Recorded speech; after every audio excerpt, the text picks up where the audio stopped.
Chers amis, très chers abonnés, topesi bino mbote. Mbote na bino partout, bo disposa ka temps ya kolanda biso na tolo de la vie officielle. Émission oyo ezalaka pona bino, eza pona ba diaspora, pona bana Congo. Tout ça là en précisément vraiment pona ba Congolais. Non encore lelo kulutu na biso Robert Congo. Na yetoza ko mekano ko sola masolo ya mboka. Parce que masolo ya mboka na biso soko tali bien, on mona que makambo eza ebele oyo ebimaka du jour au jour. Makambo soko petit peuple ayebaka na yango te. Yango nomoni bato bayebi mwa ndambo photo sola na bango. Monsieur Robert, bonjour. Bonjour papy. Bonne santé. Ça va, ça va, ça va. Tokutani Soussou, hein? Tokutani Soussou, ça fait un moment. Ouais, Tosola, Bama Solo Kala. Voilà. Comme on dit, l'occasion fait le larron. Non, le te reçoit la mission. Voilà. Lénine aussi au Québec qu'on s'enrôlait? Non, non. On n'a qu'on s'enrôlait parce que. Et. En tout cas, franchement, dans le baro papy, on a pour l'élection. Parce que naïbi que l'élection oyo to quoi système belé notamment en parlant de fraude. Et puis na mboka na biso ndenge za occupé. Nazo mona intérêt ya ba élection té. Personne n'a mon monté ya on s'enrôler pour faire quoi et pour quel objectif, pour aller travailler avec qui. En tout cas na moni tina na ngoté. To quoi système ba déception moko oyo. Dans le rôle, on est tout le monde dans le là. Donc, c'est une déception. Oh, et que ça, la mission se passe. Mais, les Congolais, ils ont la réaction européenne, il y a ma casse. Et ça, mais, et l'autre, tout le monde va s'enrôler. Le chef de parti politique va encourager les s'enrôler. Bolingi élection, c'est bien. Tokende, bon qu'il y ait une élection, bon s'enrôler, bon c'est la élection, bon mobiliser bateau. Tous les gens les moments venus, quand on fraude au salama, alors c'est qu'on va te balayer la tête. Parce que fraude, ils ont s'organiser très bien. Est-ce qu'il y a au salama? Élection? Non, non, est-ce qu'il y a fraude dans mon pays au salama? Bien sûr que oui, mais attends, mais tout le monde a mis ça. Papi, tout le monde a mis ça. Fraude au salama. Non, mais attends, on n'organise pas. Tu sais, mon temps, ma phrase, toi, le Bakarango, et ça, président Bongo. Président Bongo, Ayambaka, journaliste, une française. Ayambaka, et bon, ça l'interview, puis dans le Gabon, il fallait pas organiser une élection. C'est quoi, la journaliste a posé question tout à fait légitime, notre président Bongo. Est-ce que nous avons organisé l'élection? Est-ce que ce moment a été que Tam Soupé va gagner la Bagoyo au Poranayo? Et vous réponse à Bongo Zaginin. Bongo a tali Boissago. Ah oui, madame, vous voyez moi, organiser les élections et les perdre. Vous rigolez ou quoi? Mais il a raison. Il a raison. Donc, Ngaï n'a organisé l'élection.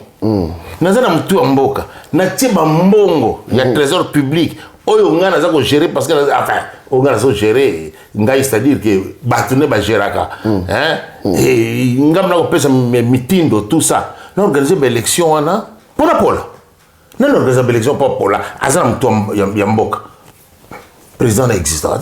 C'est quoi maintenant qu'est-ce qu'il faut faire? Il faut parce que mentalité wana. Maintenant, il faut changement de classe politique, mon bimba, to ezani. Parce qu'apparemment, quand le même figure, le même personne, on est basali wana. Ça dit que, oui, il faut qu'on change de classe politique wana. Il faut qu'on renouvelle les classes politiques. C'est l'une des solutions. Parce que tout le monde mentalité. Mentalité ou classe politique ou ils en ont ba kokili suko simba ka mboko yote ya Congo. Ba kokili suko simba mboka ya Congo te mentalité ya Batouana et baby classe politique wana est à la majorité est à l'opposition. Donc je parle de la classe politique. Ce monde là il faut bakende ba renouveler classe politique Yassika. Renouveler. Là, je me répète, il faut qu'on renouvelle les classes politiques. Et quand je dis renouveler les classes politiques, il faut le matin que remplacer les jeunes par le vieux. Hein? Non, ça ne consiste pas à remplacer les jeunes par les vieux. Qu'on renouvelle la classe politique et c'est-à-dire que bon, renverser l'échelle, il y a ma valeur. C'est ça qu'il nous faut dans Mbokawana. Il faut renverser dans le truc que sur le pape. Tant que papa a qui sur le message, entre autres messages, pas la classe politique a même leçon sur ma valeur. Je ne sais pas s'ils avaient compris le pape. Alors, franchement, je me pose la question si vraiment ces gens avaient compris le message à pape sur ma valeur. Il a tout dénoncé. Le pape est bien informé. Le pape est bien informé. Donc, on renverser échelle, il y a valeur. C'est quoi? Bolongoli immoralité, boutier moralité. Bolongoli malhonnêteté. Bokamati boutier nini intégrité. Donc, trouver des gens intègres, trouver des gens au bazar la morale, et qu'on commence à traître, qu'on boit kabango li banda, qu'on la trahison, la place de trahison, trouver des patriotes. C'est ça justement le vrai renouvellement de la classe politique. C'est ce qu'il nous faut dans Mbokawana. Et puis la bateau yo, barouya pour les biens communs. Bateau barouya pour l'intérêt des Congolais. Et non pas bateau barouya pour l'intérêt des tribus, pour l'intérêt des clans, pour l'intérêt des master, pour l'intérêt de quiconque famille nanga, le ventre d'abord. Non. Non. Des gens honnêtes, des gens basés dans la morale, des gens intègres, patriotes. Voilà le vrai renouvellement de la classe politique Yangoana. Et Yango ne biso toza kozela. Et on s'engouffre peut-être dans la brèche. Ça, c'est une chose. Deuxième chose, il y a la gouvernance. Est-ce qu'il faut-il qu'on continue que gouverner dans le modèle Oyo, tout ça, gouverner Mbokoyo, c'est à discuter. Et quand je parle de la gouvernance, on a touché la Constitution. Est-ce que la Constitution Oyo, tout ça, Oyo, est bien pour gouverner Mbokoyo? Réfléchir sur ça, penser à et ce tambola. Ming va réfléchir. Et ça va me aller en poto, et ça va me dans le pays. Ming va réfléchir. Parce que la constitution autour ça et la constitution taillée sur mesure pour Joseph Kabila. Constitution Oya Lelo. Au bas en 2006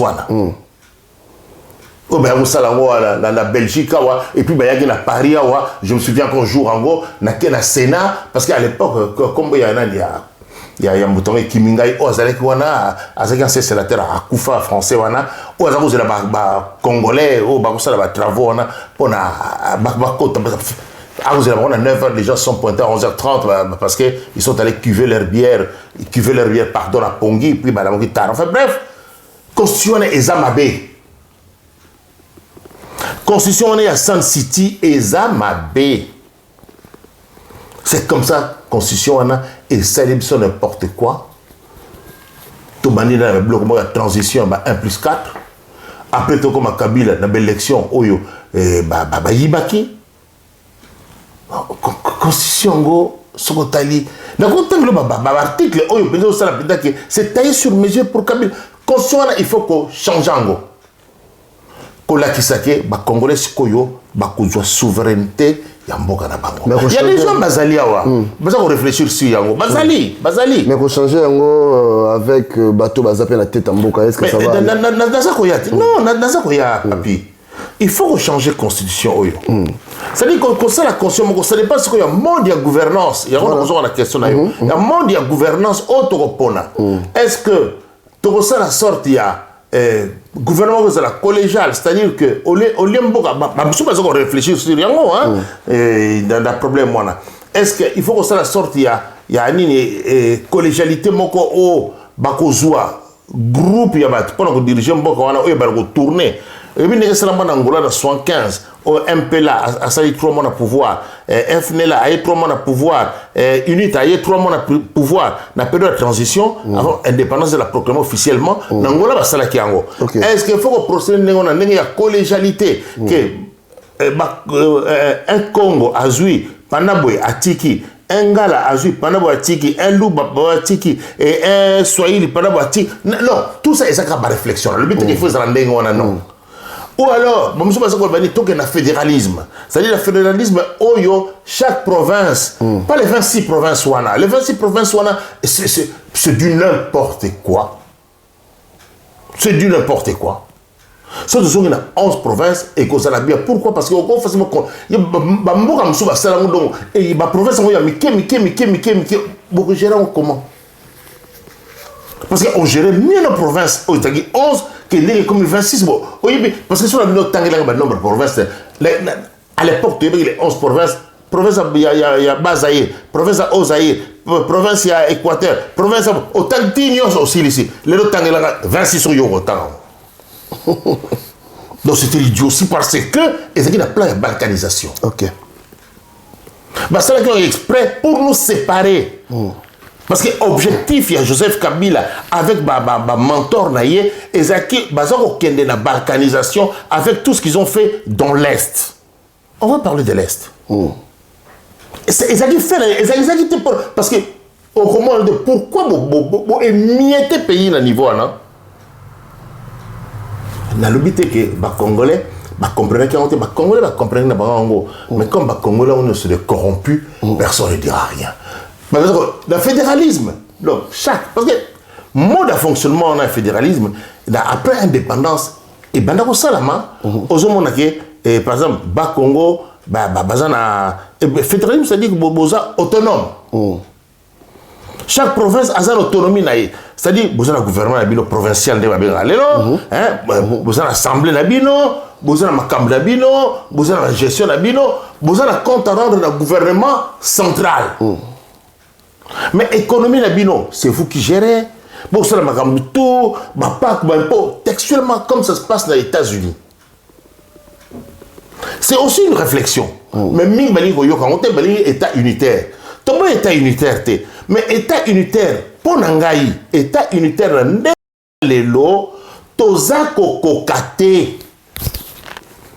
Na zape pour fédéralisme, n'andenge que te définir dans yangote. Il faut définir fédéralisme et que ça lama ndenge ni yango et zaka ka réflexion oyo bate beli bazako sala lelo. Mode de gouvernance, il faut ça la collège, et ça peut ka réflexion oyo bate bazako sala lelo. Nan peut penser tout de suite. Il faut qu'on réfléchisse na biloko wana nyonso pour na kolobake. Voilà ndenge to vandi boye, ndenge to sololi boye, ndenge to penser boye, to ken la modèle oyo. Et tant que le modèle wana, et c'est là où on a répondre à la question d'ailleurs, pas avec ces gens-ci. Pas bateau yo. Donc tant que ça la biloko wana, tant que réfléchir nango, to tie makambo na se, bateau yo bazate. Oyo bazalelo bakozalate. Parce qu'avec ces gens, non, c'est ils sont là que pour intérêt personnel.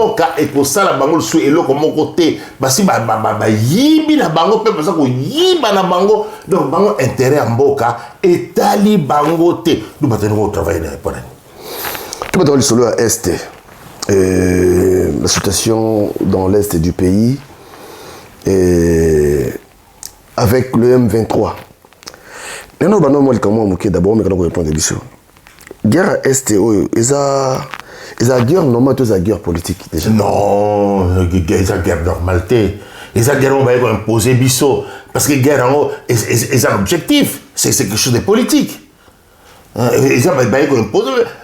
La communauté internationale, la communauté internationale. Parce que le Congo est bandit, n'est pas comme Mobutu. Mobutu va coca été. Et derrière il y a les Occidentaux, les multinationales. Enfin, tout le monde occidentaux.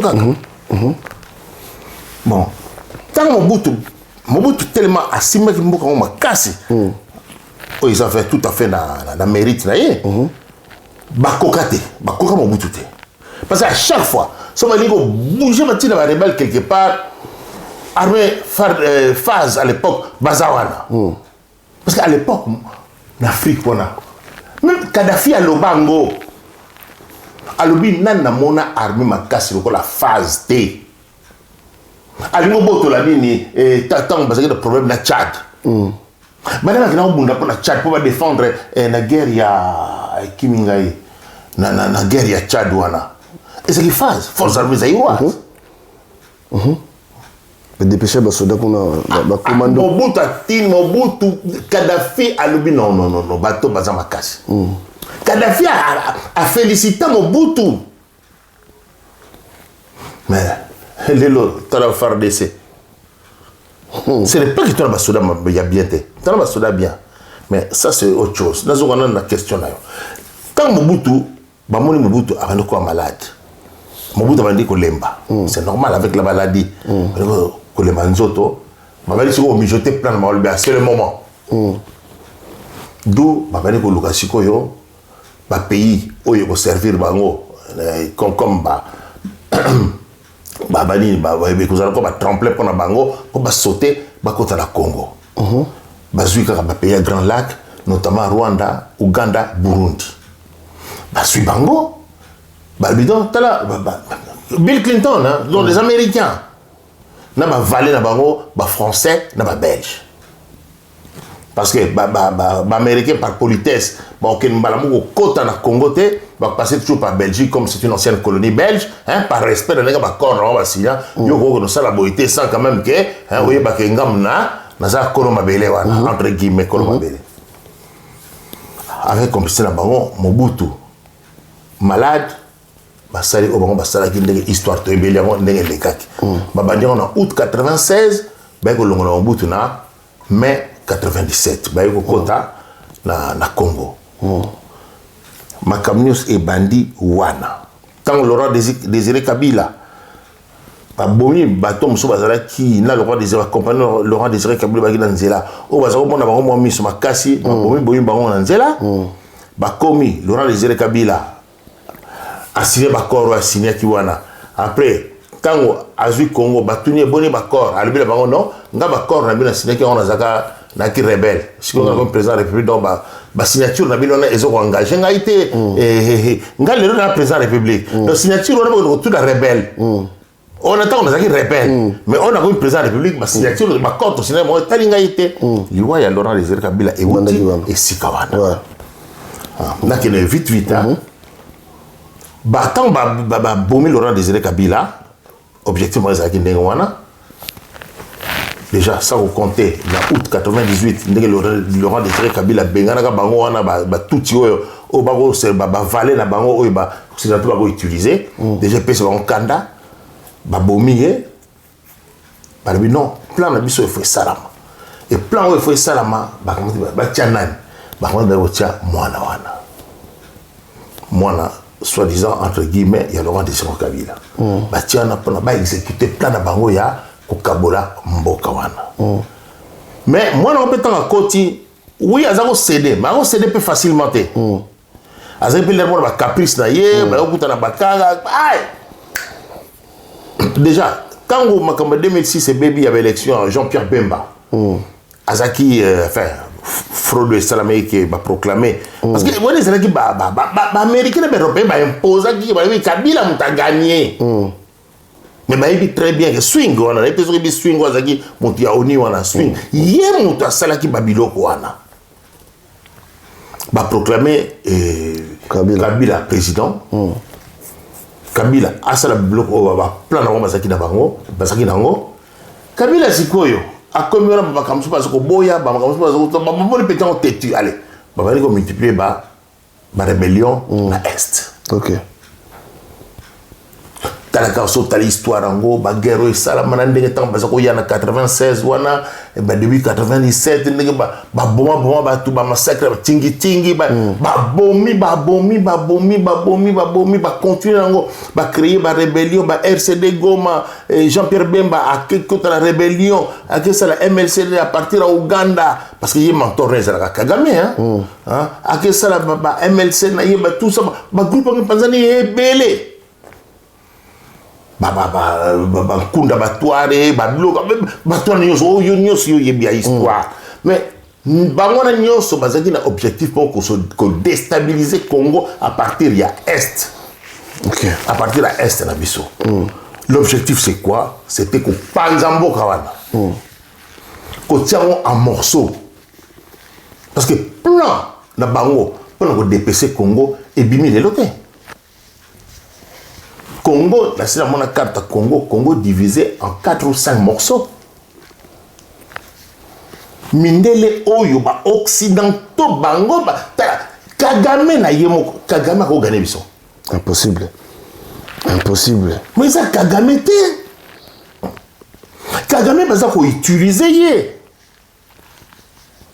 Kagame baza ko utiliser ye. Donc au thème la Kagame les années au thème Mindele. Au thème la bango. Parce que utiliser ba Museveni, ba utiliser Kagame, Burundi wana pour siko ba Kenya ba continue danse. Donc pour na bango il faut kaka kopanza Congo wana. C'est ça l'objectif, ba rébellion nyonso depuis 96 au moni. Na autres qu'on vivre avec ba M23. Ba M23 wana bazali ba congolais té. Parce que rebelle azalaka ke aza mutu na yo mais à se rebeller, à se révolter contre le pouvoir établi. Abi tozana yo mais ngana se rebeller, ngana sa d'accord na yo té. Na qui c'est la rébellion. Naza congolais yo mukonzi ngana ko se parce que on se rebeller contre. Mais wana ezali milice armée rwandaise. Eza ba rwandais, eza ba congolais té. Il faut arrêter qu'on explique ba congolais té ko ba M23 ezali milice armée rwandaise. Eza bisota. Voilà. On tombe bien oh ba rebelle. Quoi rebelle? Parce que ba rebelle té. Ba on va changer ka ba combo. Ba changer ka ba combo. Ba tire ba comme na M23. Oyo quand même Kabila en 2013 arrivé ko benga na bango. Na 2019 l'actuel président a quel bango lisusu. Et voilà maire de tout ça dans lelo yango wana. Diplomatie à pouvoir faire ce que nous demandons. Diplomatie agissante. Il y a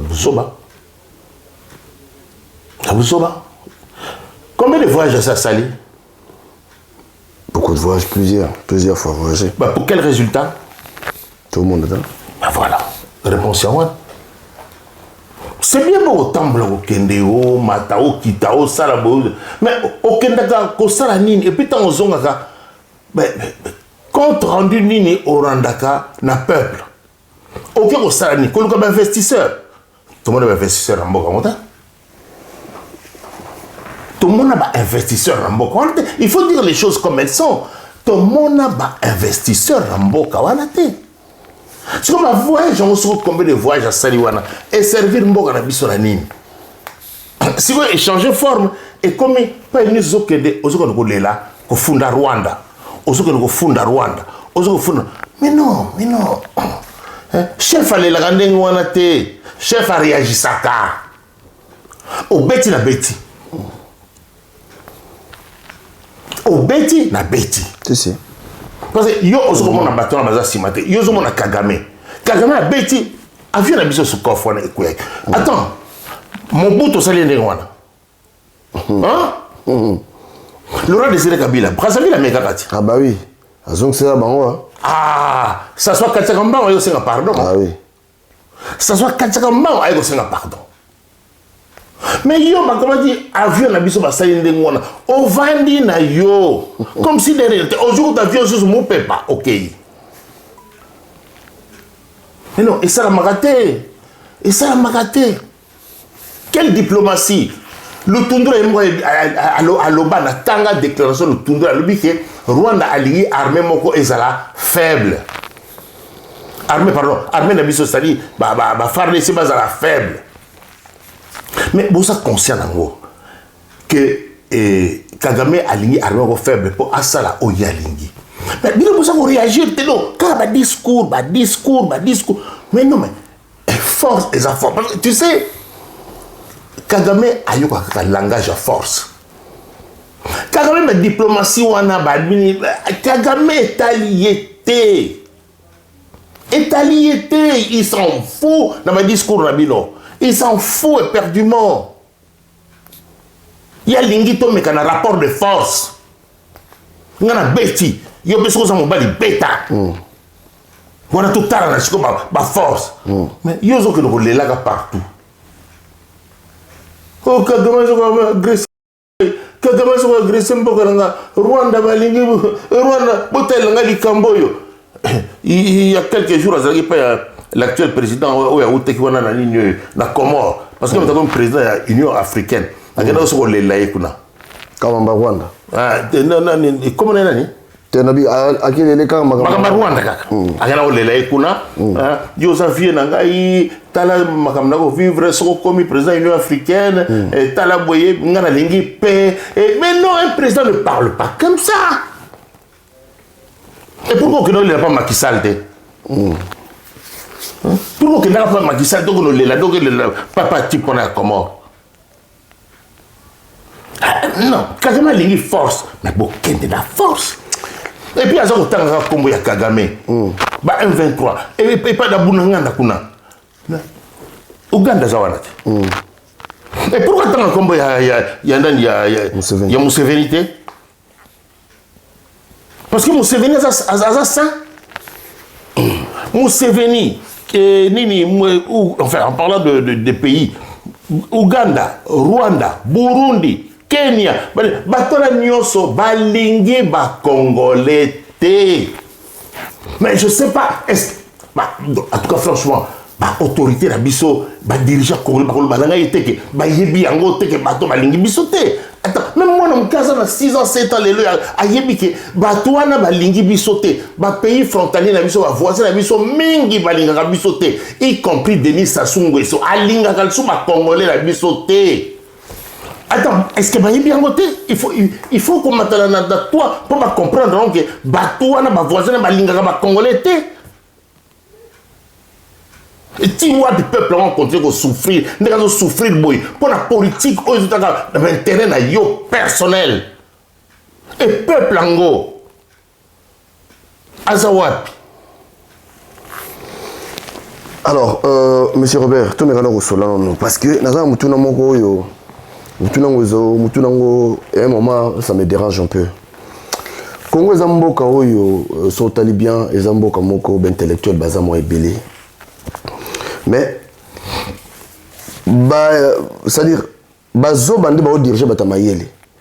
Donc, c'est que bazo bazamayele ko les cabines intellectuels ou soit to lobake les échecs de l'élite intellectuelle namboka na biso to babungo. Non, l'élite intellectuelle congolaise a échoué lamentablement. Lamentablement, comme quand je parle sur l'élite intellectuelle, on a parlé beaucoup plus d'un professeur. Hein? Même je me pose la question sur même bâton, élite. Il y a tellement de déception et ça m'a cassé. Au début, à l'époque, ma professeur, il y a une université. Parce qu'on a un camp là-bas. Quand on a vendu, donc, soit on a fait cours dans le campus, parce qu'on a un camp là-bas, vendu. Azongi, akesa la musala naï, l'objet na tongo, avec ça étudiant, tout le monde a partout. Et Mobutu avait fait une bonne chose. Ah bien non, au lieu qu'à Tozara, n'a pas théoricien. Parce que dans l'université, dans le système universitaire, il forme un théoricien, on est dans le campus à Kinshasa, Kisangani, Lubumbashi. Mais Mobutu a montré que les gens sont catégorie intermédiaire. Non! Il faut tout ça là, tout former un technicien. D'où moni, institut supérieur, non c'est Mobutu a fait. Mobutu avait fait une très bonne chose. Tant qu'on a souci, Ezali, l'élite intellectuelle, c'est bien. Ah, voilà au moins, à penser l'ango, c'est une bonne chose. Isti, Ifasik, Isti, il y a comment Ifasik, Isti, Istem, ISC, et c'est qui mêlé, ils ont porté un dolo, Ista, Babilo Guaranios. Et Mobutu, franchement, côté wana, rien à dire. Souci des élèves, élite. Si koyo, élite tango, à Vanda. Élite tango, à penser à sauter.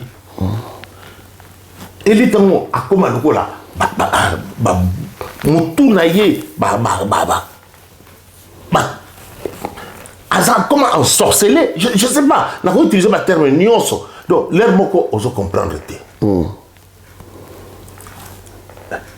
Même Bakour, pendant que ça n'a pas bana, ça va sous Bakour na bana. Là, comment plafonner? Là, comment plafonner? Au-delà, il y a un délai oyo, or, plus aux gens paient sa cour, plus aux gens tanga, plus aux gens avancer en âge, normalement, il faut ouverture, nous tournons fungwani.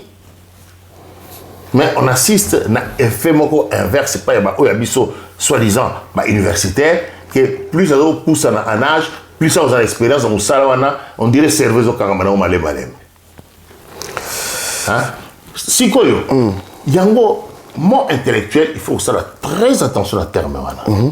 Il y a un mot, on se pose la question, je ne pense pas avoir tort. Tout le monde n'est pas intellectuel. Parce qu'il ne faut pas confondre un intellectuel et un diplômé. Ce n'est pas parce qu'il est un diplômé, il est un intellectuel, non. Ce n'est pas parce que aux autres français sont des intellectuels. Non, faux. Français, français dans la langue. Et il y a un Kadhafi qui a fait une interview arabe. Le président Barab a fait une interview arabe. Et Talanani Zelensky, soit en anglais, soit en français. Langue, c'est même pas ça. Un diplômé n'est pas forcément un intellectuel, non. Un intellectuel, c'est un penseur. C'est quelqu'un qui réfléchir sur l'état. Il y a Makambouna Moukili, Ndenge Ezako Kende. Il y a Azako émettre des idées. Donc tous les jours, tout le tourne et tournaka. Et puis, l'idée n'est pas Komango, tout Azako Lobango. Donc, au cas où vous êtes d'accord, ou vous êtes d'accord, là n'est pas le problème. Mais tel que y a une pensée. Et puis, pour vous êtes penseur, tu n'es pas obligé d'être docteur. Tu n'es pas obligé d'être licencié. Tu n'es pas obligé d'avoir une maîtrise. Non. Il y a des gens comme ça qui sont nés pour penser. Écrivain, pense à ça. Journaliste, commentaire, pense à ça. Et cette question à cluster, parce que par exemple, qualificatif, intellectuel, et puis ça va tout ma casse. Oh, ce que tel n'a bien, intellectualité. On a cru en eux, croyant que c'est élite pour intellectuel, mais décevoir Batou Nandenge que Bazana Balaxi Bissoke, Bazana va intellectualité, comme le homme d'affaires, le militaire, comme homme d'affaires. Bazana vous n'avez pas câblé, jeep. Vous n'avez pas câblé, biloko, bazana situation, mabouna bango, bazana situation, famille bango, bana baena, comme le bango ndenge moko. Yo soko landi biloko wana ta réflexion eza wapi awa na poto okomona bango te okomona bango te ba penseur wana okomona bango te le ba comme livre ba invité na plateau à télé omoni et tout ça mais oyo yo quand même pas réforme retraite au Hollanda tout ça mais il y a eu des penseurs et pour modifier ango ne pas besoin de modifier oyo to modifier oyo mais il y a des gens qui réfléchissent on se mettre place oyo comme opinion limitée, tout ça dans le modèle. Vous testez. Et simbi. Mais batongo, au moment où on a son bâtiment dans l'ombre. Mais ça c'est intellectuel. Aussi, on a Jacques Attali. Alors vous avez mis en mi-coloniance. Mais jamais au moment où Jacques Attali a un poste politique. Par exemple, il y a un professeur, on a besoin de politique. On a besoin d'un côté. Parce que c'est un rôle, ce n'est pas mon rôle. Qu'est-ce que je vais faire dans la politique?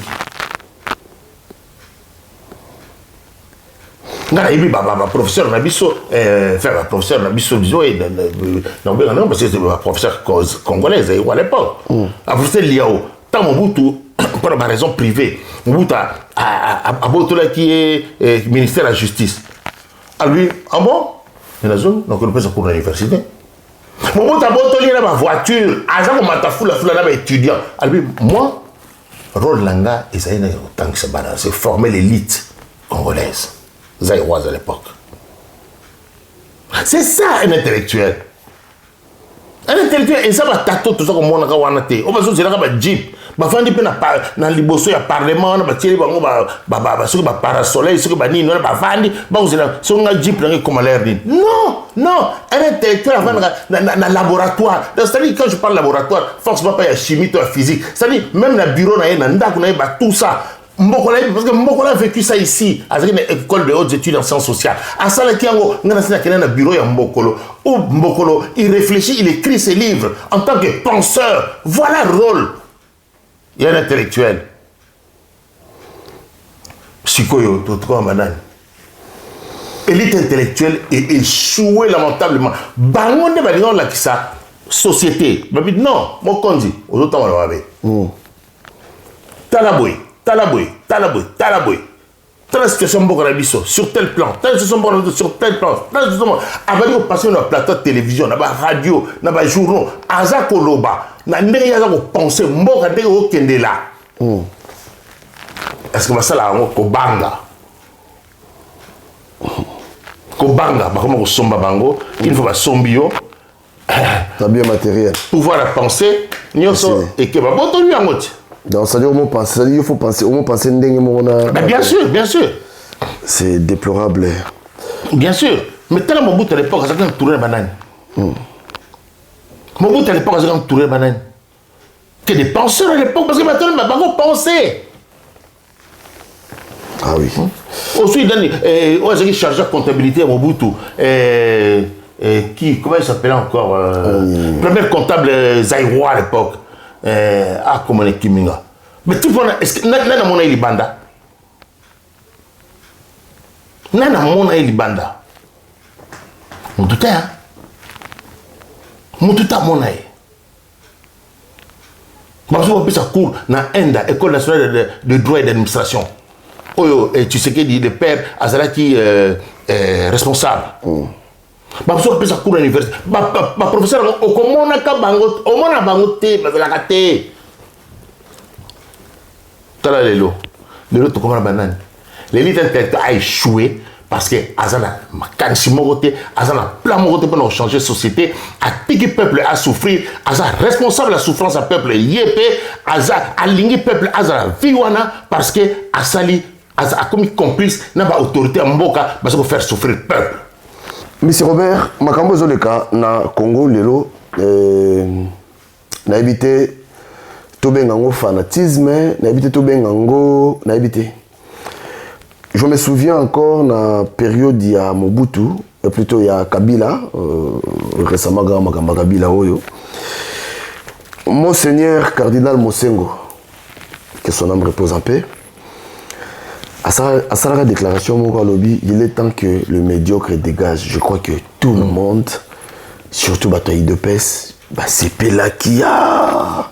Mosengo lobby bien, mais le loyo, cardinal Ekofo, plutôt pasteur Ekofo, je crois, pasteur Ekofo, à l'oba et l'oromo, batunyo sur la classe politique, il y a Kabila Bazala wana, PPRD Bazala wana, FCC, ceux qui ni Bazala wana. À l'obi l'oromo lobby,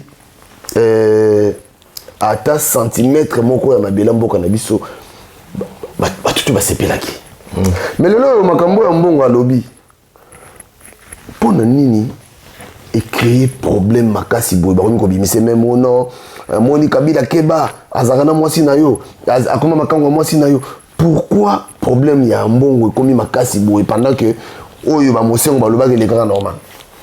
Mais non, tu sais problème il y a ba parti politique na biso na église catholique bandi les loté. Bon avant comment on apprend bato baza ko loba lelo peut-être les ignorance baza ko lobi sabango. Et je vois dialogiste il y a UDPS wana. Ce qu'on t'a dit a ibeta histoire mboko na bisote. Boko montane ngona Holanda na yo. O tiga lobina ya gangene pesa ibeta histoire mboko na bisote. Il faut bayeba bagano hotel na archive ezali. Bagano kal ezali même na RTNC wana ezali même na ma livre et komama Musala oyo église catholique et sala kanamboka wana tilelo na minute tozanga na yobo misala église catholique aujourd'hui côté ya ba école aujourd'hui côté ya ba makambo ebele Église catholique est formée bateau. Église catholique est salici. Babola. Église catholique est tout le temps, pardon, à partir du pouvoir de l'église catholique, il y a une œuvre il faut en parlant que des catholiques, au moins 40% dans Mboka. So, ça les chrétiens, 90 ou 95. Les musulmans, ils sont mais l'église catholique, avec au moins 40%, il y a ma fidèle na Congo, et Milo Randengwana est plaisant quand on a pouvoir politique.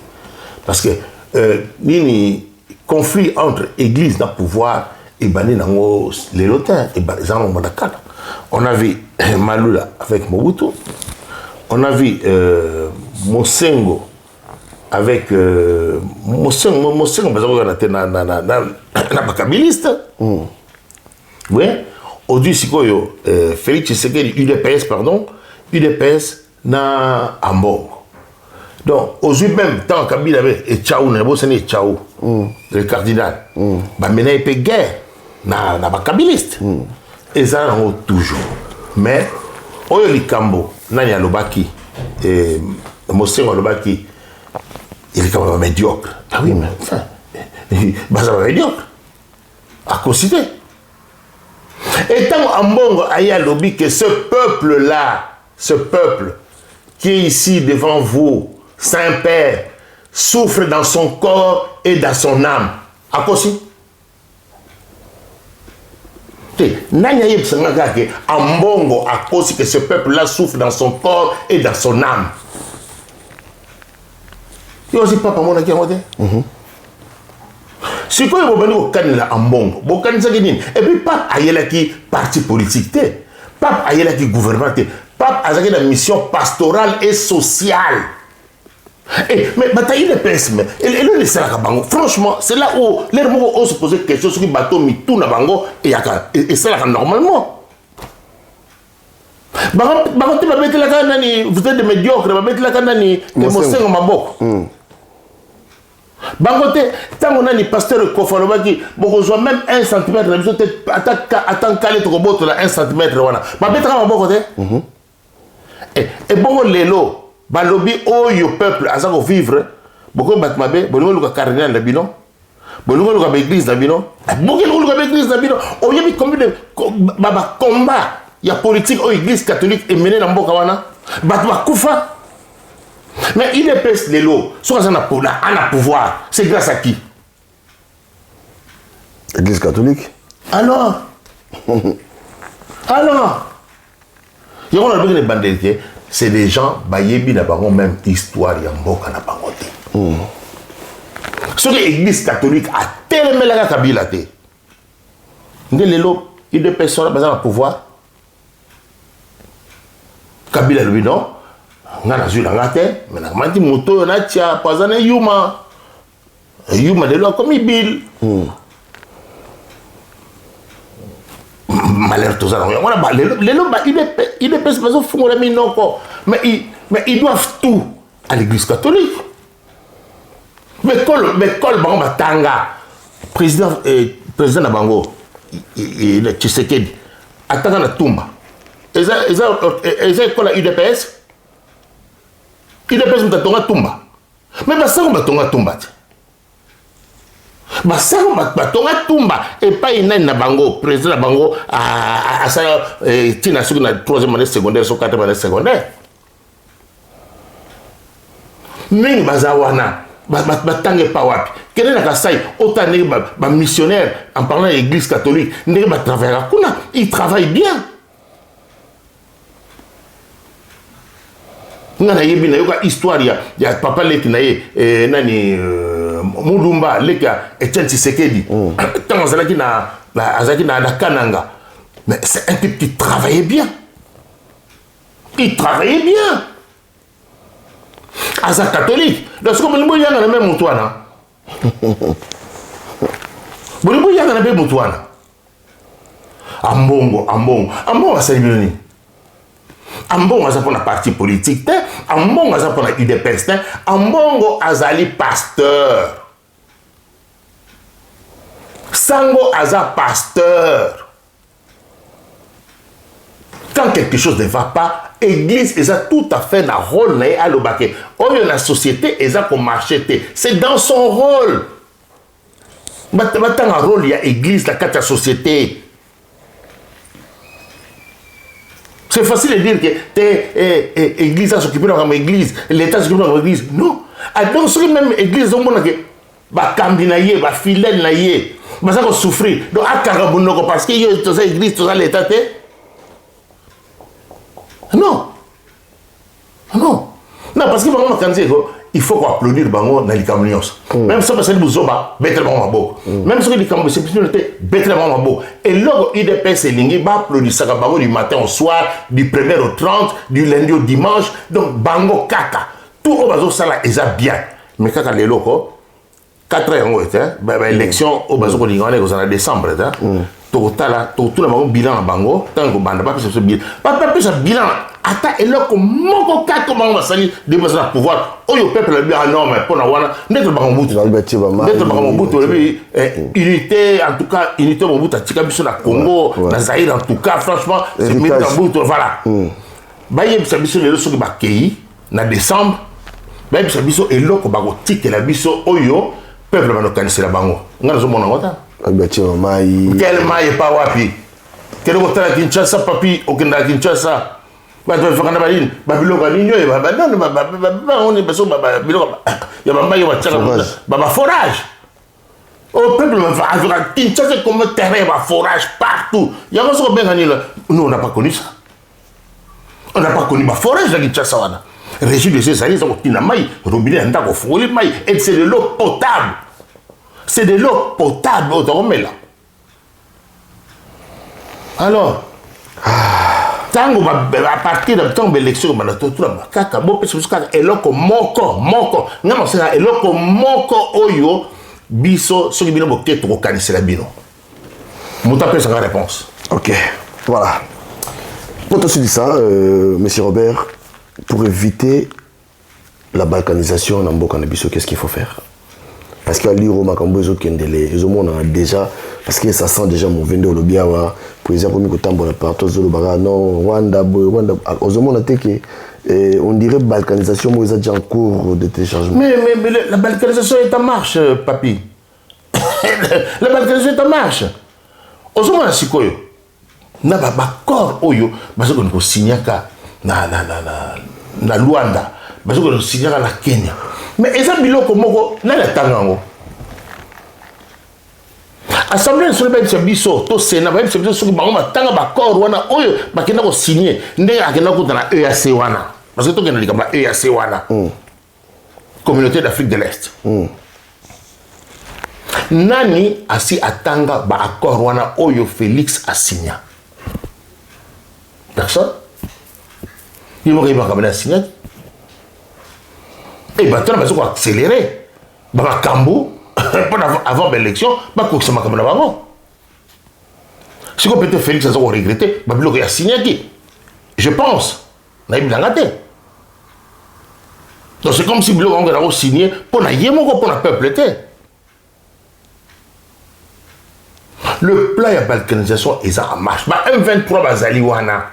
M23 va positionner sur M23 oyo bazolo ba bazoko traquer bazoko tika nini bata EAC na armée na EAC ba Uganda bazana kati ba Rwanda bazana kati ba Burundi bazana kati bato basala kabiso ba guerre bango na communauté yoke kota na communauté oyo bato oyo basala kabiso ba guerre. Oh mais tout ça quand même mayele moké. Yo bundi sanga na ko sanga na to sala eloko moko boyo eza pour intérêt na biso nyos attaque to ba peango ba ko modèle wana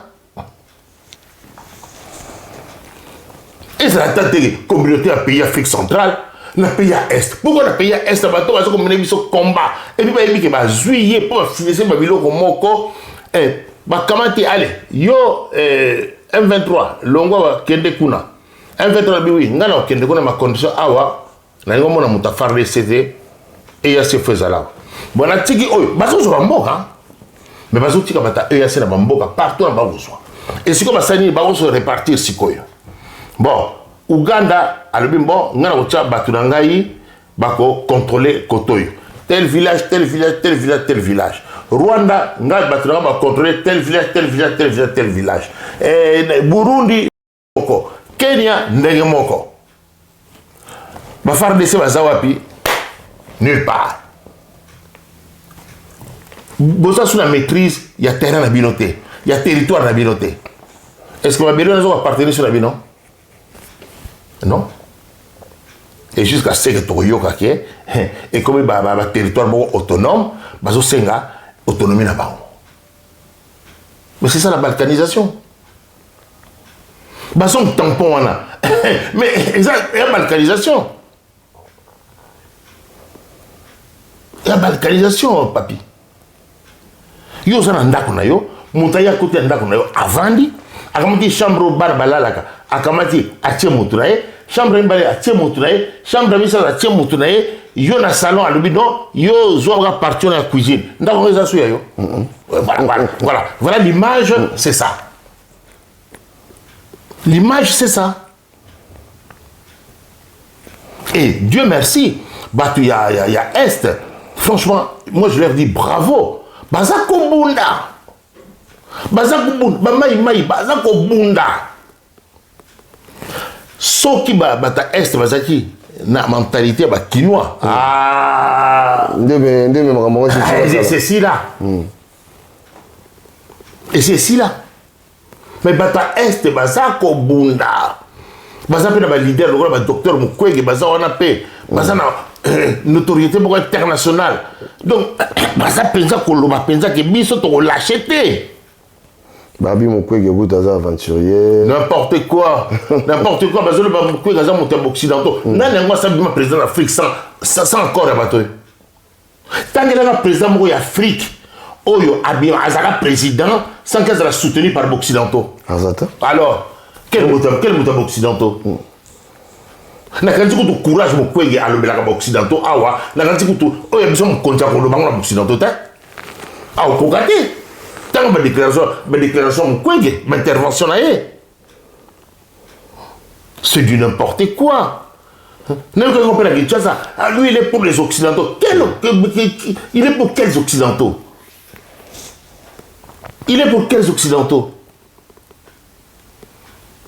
c'est parce que Bosako Bangaye, ils ont peur du docteur Mukwege. Ils ont peur de lui. Parce que la bibliothèque, il y a un renouvellement de classe politique. Et ils allaient la moralité bien. Ils intègre, la patriote. C'est-à-dire qu'ils sans tâche. À part Mukwege, Mukwege n'a pas Fayoul. Parce que Fayoul, tout le monde a baigné dans le besoin de à part Fayoul. Docteur Mukwege, tangela bango nyonso bazawana. Personne. Bango nyonso mambo eza salité. Soit dans Makila, soit dans Kimoyibi. Voilà. En tout cas, merci beaucoup, monsieur Robert Congo, pour l'intervention. Yalelo, pour aussi des sabbats retenir dans l'émission de Lelo. Non, mais pas de ça. Il doit avoir un peuple congolais qui est optimiste. Que Mbok a besoin, qui a toujours besoin, Mbok a besoin, que ça et puis balkanisation, et le baki est pasteur Kofo. Même ceux qui ne l'ont pas joué, 300 mètres, sur 300 km, on a signé à Bouchab à l'époque. Il a signé à Makambouya sur 300 km. Bouchab, il faut que ceux qui ont besoin, même si on a besoin de 2 km, même si on a besoin de 3 km.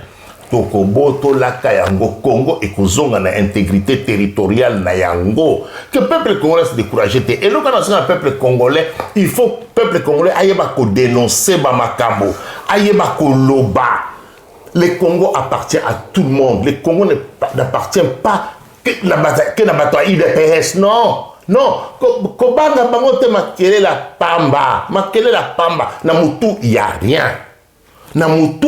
rien ces gens là. Donc, la banque ça va tamboka wana.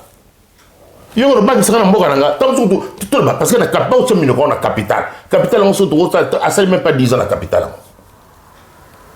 À ça même pas 10 ans la capitale. Yo banque ça gaï. On te sait que vous avez un camion par Chikapa, comme la Kinshasa, comme Pégang, aux Ganga. Non, le Congo nous appartient à tous les Congolais. Et ce que les Congolais, toko lobayango, vous avez me ça, s'il faut que lobango lobayango, comment yango mutu akolia yo azate, mutu akoboma yo azate. Le Congo nous appartient à tous. Congo est un bisso. Le Congo n'appartient pas à une famille, à un clan ou à une tribu. Non. Mais le moment venu, tant que Bama Kabozalaki et Salami, mais tu es bien, tu aurais retrouvé un soin à Bangada Poto, comme d'habitude. Voilà, merci Nabino Bandeko Bolandi Biso, to komi na suka, ezalaki passage moko très très important. Ya kosolola na Bino Banamboka oboza kolanda biso. Merci. D'ici là, botika malam. La suite au prochain numéro. Merci.